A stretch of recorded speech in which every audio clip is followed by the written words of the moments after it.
ፕሊስ እዩት። ብዙዎቻችን በተለያየ የህይወት ፍዳና መከራ ውስጥ እያለፍን እንደሆነ አስባለሁ። የጊዜው ክፋት ትህትናችንን ነጥቆ መጨካከናችን ደግሞ ከችግራችን በላይ ገፍቶብን የመከራችን መገለጫ ከሆነ ሰንበትበት ያለ ይመስለኛል። ጠቢብም ሀብታምም አይደለሁምና የማንንም ችግር ለመቅረፍ የምዘረጋው እጅም ሆነ የምሰነዝረው ምክር እንደሌለኝ ያውቃል። ብሮ አልገባህም።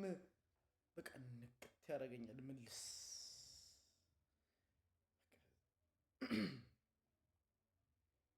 ለኔ ላይክ ሲኒማቶግራፊ ማለት ይሄ ነው።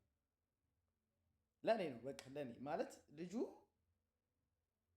በጣም ሲምፕል እኮ በጣም ሲምፕል ነገሮች ነው ሻት የሚያደርገው።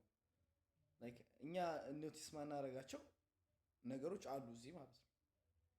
ግን ኢትስ ፐርፌክት በቃ እንትኑ ቮይስ ኦቨሩ ምናምን በቃ ሚኪ ኢዝ ዲፍረንት። ይህን ማወቄ ደግሞ ልበደንዳና ጨካኝ እንዳልሆን አስተዋሽ መሆን አለበት ብዬ አስባለሁ።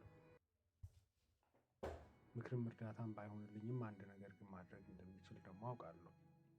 አይዞን ማለት ሁሉም እንደሚያልፍ እርግጠኛ ባልሆንም ሁሉም ያልፋል ብሎ በተስፋ እየኖረ ያለ ምስኪንም ተስፋውን መንጠቅ አልሻምና አይዞን ማለቱ ላይ አልሰንፍም። ብዙ ደንዳና ልቦች ስለበዙ የሰዎች ጭካኔና ምንግዴነት ብቸኛ የሆናችሁ ዓለም ሁሉ ፊቱን ያዞረባችሁ ለመሰላችሁ ምስኪኖች ሁሉ አይዞን። ልቤ ሰርክ ከእናንተ ጋር ነው። ብቻችሁን አይደላችሁም። በልግስና የምዘረጋው ጃሊያም ለመፍትሄ የሚሆን የጠቢብ ሀሳብ ባይኖረኝም አይዞን።